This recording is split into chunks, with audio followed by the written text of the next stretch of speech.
नमस्कार, ये आकाशवाणी है। अभी आप अनुज कुमार शर्मा से समाचार सुनेंगे।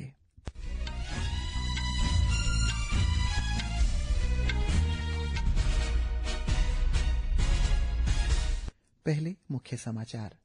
केंद्रीय मंत्री अश्विनी वैष्णव ने कहा कि भारत विकासशील भारत के लक्ष्य को प्राप्त करने के लिए तेजी से अपनी तकनीक नींव रख रहा है। उन्होंने युवा पेशेवरों से विश्वस्तरीय तकनीकों के उत्पादन डिजाइन करने का आग्रह किया। प्रवर्तन निदेशालय ने ऑनलाइन सट्टेबाजी ऐप मामलों में गूगल और मेटा को नोटिस जारी किया। दमिश्क पर इजरायली हमलों के बाद इजरायल और सीरिया युद्ध विराम पर सहमत हुए। मौसम विभाग ने आज केरल और पश्चिमी राजस्थान में अलग अलग स्थानों पर अत्यधिक भारी बारिश का अनुमान व्यक्त किया। इधर ईटानगर मौसम विभाग ने आज अरुणाचल प्रदेश के 7 जिलों के लिए ऑरेंज अलर्ट एवं अन्य 15 जिलों के लिए येलो अलर्ट जारी किया है। भारतीय महिला शतरंज विश्व कप के क्वार्टर फाइनल में 4 खिलाड़ियों के साथ पहुंचने वाला पहला देश बन गया है। और महिला क्रिकेट में भारत और इंग्लैंड के बीच लंदन के लॉर्ड्स में 3 मैचों की श्रृंखला के दूसरे वनडे में बारिश के कारण टॉस में देरी। अब समाचार विस्तार से। केंद्रीय मंत्री अश्विनी वैष्णव ने कहा है कि विकासशील भारत के लक्ष्य को प्राप्त करने के लिए तकनीकी आधार तेजी से तैयार किया जा रहा है। आज सुबह आईआईटी हैदराबाद के दीक्षांत समारोह में भारत के तकनीकी संचालित भविष्य पर प्रकाश डालते हुए उन्होंने छात्रों से विश्वस्तरीय तकनीकें और उत्पाद तैयार करने का आग्रह किया। श्री वैष्णव ने इस वर्ष भारत की पहली स्वदेशी सेमीकंडक्टर चिप के निर्माण की घोषणा की, जिसके तहत 6 सेमीकंडक्टर संयंत्र निर्माणाधीन है, जिससे भारत एक अग्रणी वैश्विक खिलाड़ी के रूप में स्थापित होगा। श्री वैष्णव ने रेलवे सुधारों पर भी बात की और बताया कि पहली बुलेट ट्रेन 2027 में शुरू की जाएगी। साथ ही चेन्नई में वंदे भारत संस्करण में 3 निर्माण भी किए जाएंगे। The first bullet train project is also rapidly progressing. We should see a bullet train running in 2027, somewhere in August or September. Once we build the first one, we put it in our BJP's manifesto that we'll have 3 more corridors, one in south, one in north, one in east. The first one is getting built in the west part of our country. शिक्षा मंत्री धर्मेंद्र प्रधान ने कहा है कि भारत का वर्ष 2047 तक विकसित राष्ट्र बनना तय है और इस लक्ष्य को हासिल करने में प्रत्येक नागरिक की भूमिका होगी। केरल में आईआईटी पलक्कर में दीक्षांत समारोह में उन्होंने विद्यार्थियों से परिवहन, आवास, चिकित्सा सुविधाओं और कृषि सहित विभिन्न क्षेत्रों में विश्वस्तरीय बुनियादी ढांचे के निर्माण में अपनी भूमिका निभाने का आग्रह किया। शिक्षा मंत्री ने 328 विद्यार्थियों को प्रमाण पत्र प्रदान किए। श्री प्रधान ने कहा है कि आईआईटी पलक्कर विकसित भारत में योगदान देने के लिए प्रतिबद्ध है। युवा कार्यक्रम और खेल मंत्री मनसुख मांडविया ने वर्ष 2047 तक भारत को विकसित राष्ट्र बनाने के लक्ष्य को हासिल करने के लिए नशा मुक्त युवा के महत्व पर जोर दिया। आज वाराणसी में युवा आध्यात्मिक सम्मेलन के प्रारंभिक सत्र को संबोधित करते हुए श्री मांडविया ने नागरिकों से राष्ट्र निर्माण को प्राथमिकता देने और नशा मुक्त भारत अभियान में शामिल होने की अपील की। उन्होंने सभी लोगों से इस अभियान में अपने साथ कम से कम 5 युवाओं को जोड़ने की शपथ लेने का भी आह्वान किया। हमें हमारे देश को विकसित भारत के स्वप्न को साकार करने के लिए हमें युवा फॉर नशा मुक्त विकसित भारत बनाना है। आज कई देश एडिक्शन के हिसाब से कैसी उसकी बर्बादी हुई है देखा है। हमें हमारे देश को इस बर्बादी से बचाना है, लेकिन उसकी जिम्मेवारी मोदी जी युवाओं को देना चाहते हैं। युवाओं जिम्मेवारी का निर्वहन करें। दोस्तों, जब युवा संकल्प करता है तब रिवॉल्यूशन होती है। प्रधानमंत्री नरेंद्र मोदी ने आज केंद्रीय युवा कार्यक्रम और खेल मंत्री मनसुख मांडविया के लेख का उल्लेख करते हुए कहा है कि युवा आध्यात्मिक शिखर सम्मेलन नशा मुक्त भारत के निर्माण में एक बड़ा कदम है। श्री मोदी ने सोशल मीडिया पोस्ट में कहा है कि श्री मांडविया ने लेख में विस्तार से बताया है कि ये शिखर सम्मेलन नशा मुक्त भारत के निर्माण में कैसे मदद कर रहा है।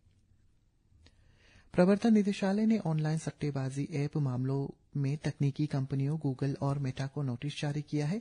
सूत्रों के अनुसार निदेशालय ने दोनों कंपनियों के प्रतिनिधियों को सोमवार को दिल्ली मुख्यालय में पेश होने के लिए बुलाया है। एजेंसी ऑनलाइन सट्टेबाजी ऐप्स के प्रचार में डिजिटल प्लेटफॉर्म की भूमिका की जांच कर रही है। जम्मू कश्मीर पुलिस के अंतर्गत काउंटर इंटेलिजेंस कश्मीर CIK इस क्षेत्र में 4 जिलों में 10 स्थानों पर तलाशी अभियान चला रही है। CIK अधिकारियों ने कहा है कि ये तलाशी अभियान आतंकवादी स्लीपर सेल के आतंकवाद से जुड़े अपराध की जांच और सीमा पार जैसे जैश ए मोहम्मद गुट के आतंकवादी कमांडर अब्दुल्ला गाजी द्वारा संचालित भर्ती मॉड्यूल के संबंध में चलाई जा रही है। अधिकारियों ने बताया है कि ये अभियान दक्षिण कश्मीर के पुलवामा जिले में एक स्थान, मध्य प्रदेश में गांदरबल जिसमें से 6 स्थानों, श्रीनगर में एक और बडगाम जिले में 2 स्थानों पर की जा रही है। डाक विभाग ने अगली पीढ़ी के लिए APT एप्लीकेशन शुरू करने की घोषणा की है। ये एप्लीकेशन बेहतर उपयोग, तेज सेवा और अधिक ग्राहक अनुकूल इंटरफेस प्रदान करने के लिए तैयार किया गया है। मंत्रालय ने कहा है कि इस उन्नत डिजिटल प्लेटफॉर्म पर निर्बाध और सुरक्षित बदलाव करने के लिए सोमवार को एक निश्चित समय निर्धारित किया गया है। उत्तर प्रदेश की यमुना एक्सप्रेसवे पर आज सुबह 2 अलग अलग दुर्घटनाओं में 6 लोगों की मृत्यु हो गई है और 19 लोग घायल हुए हैं। मथुरा के वरिष्ठ पुलिस अधीक्षक श्लोक कुमार ने बताया है कि सभी घायलों की हालत स्थिर है। प्रधानमंत्री नरेंद्र मोदी, गृह मंत्री अमित शाह, रक्षा मंत्री राजनाथ सिंह और स्वास्थ्य मंत्री जगत प्रकाश नड्डा ने स्वतंत्रता सेनानी मंगल पांडे को आज उनकी जयंती पर श्रद्धांजलि अर्पित की। प्रधानमंत्री ने सोशल मीडिया पोस्ट में कहा है कि स्वतंत्रता सेनानी मंगल पांडे के साहस और वीरता की कहानियां देशवासियों के लिए प्रेरणा का स्रोत बन रही है। गृह मंत्री ने मंगल पांडे को देशभक्ति का प्रेरणा स्रोत बताया है। तुर्की में अमेरिका के राजदूत टॉम बैरक ने कहा है कि सीरिया पर इजरायल के हमले के बाद दोनों देश युद्ध विराम पर सहमत हो गए हैं। इजरायल ने दावा किया है कि ये हमले अरब धार्मिक अल्पसंख्यक द्रुज समुदाय की रक्षा के लिए किए गए थे। दोनों देशों के बीच युद्ध विराम की घोषणा ऐसे समय में हुई है जब सीरिया के दक्षिणी सवेदा प्रांत में द्रुज समूहों और बेडोइन कबीलों के बीच फिर संघर्ष शुरू हो गया है। संघर्ष में 300 से अधिक लोग मारे गए हैं और हजारों लोग विस्थापित हुए हैं। चीन ने पहलगाम आतंकी हमले की निंदा की है और इसे क्षेत्र के देशों की क्षेत्रीय सुरक्षा के लिए आतंकरोधी सहयोग बढ़ाने का आह्वान किया। इस आतंकी हमले में शामिल होने के लिए अमेरिका द्वारा पाकिस्तान स्थित लश्कर-ए-तैयबा के सहयोगी संगठन द रेजिस्टेंस फ्रंट को विदेशी आतंकवादी संगठन घोषित किए जाने पर चीन के विदेश मंत्रालय ने कहा कि चीन सभी तरह के आतंकवाद का विरोध करता है।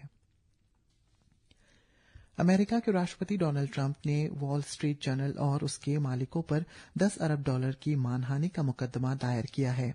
अखबार के मालिकों में श्री रूपर्ट मर्डोक और श्री डॉन जॉनसन सहित अन्य शामिल हैं। मायामी में संघीय अदालत के दायर मानहानि के मुकदमे में श्री ट्रंप ने आरोप लगाया है कि इस खबर ने उनकी प्रतिष्ठा और वित्तीय स्थिति को नुकसान पहुंचाया है। वॉल स्ट्रीट जर्नल के प्रकाशित समाचार में कहा गया था कि वर्ष 2003 में जेफरी एप्स्टीन को जन्मदिन की शुभकामनाएं देने वालों की सूची में श्री ट्रंप का नाम भी शामिल था। मौसम विभाग ने आज माहे और पश्चिमी राजस्थान में अलग अलग स्थानों पर अत्यधिक तेज वर्षा की चेतावनी जारी की है। विभाग ने कहा है कि अगले 3 दिनों तक कोंकण, गोवा और कर्नाटक के विभिन्न भागों में मूसलाधार वर्षा होने की संभावना है। उत्तराखंड, हिमाचल प्रदेश और पश्चिमी उत्तर प्रदेश में भी ऐसी ही स्थिति बनी रहेगी। आकाशवाणी समाचार से विशेष बातचीत में मौसम विभाग के वरिष्ठ वैज्ञानिक डॉक्टर R.K. जनामणि ने कहा है कि आज उत्तर पश्चिमी राजस्थान में अत्यधिक तेज वर्षा के लिए रेड अलर्ट जारी किया गया है। मौसम विभाग ने केरल में अत्यधिक तेज वर्षा की चेतावनी भी जारी की है। पूरे राज्य में 23 जुलाई तक मूसलाधार वर्षा की चेतावनी जारी की गई। इधर ईटानगर मौसम विभाग ने आज अरुणाचल प्रदेश के 7 जिलों East Kameng, East Siang, lower Siang, Leparada, Lohit, Namsai और चांगलांग के लिए ऑरेंज अलर्ट एवं अन्य 15 जिलों के लिए येलो अलर्ट जारी किया है। विभाग के अनुसार इन जिलों में अगले 24 घंटों में अलग अलग स्थानों पर गरज के साथ बिजली गिरने और बहुत तेज बारिश होने की संभावना है। हॉकी इंडिया ने आज सीनियर महिला राष्ट्रीय प्रशिक्षण शिविर के लिए 40 सदस्यीय संभावित खिलाड़ियों की घोषणा की है। ये शिविर 21 जुलाई से 29 अगस्त तक बेंगलुरु में आयोजित किया जाएगा।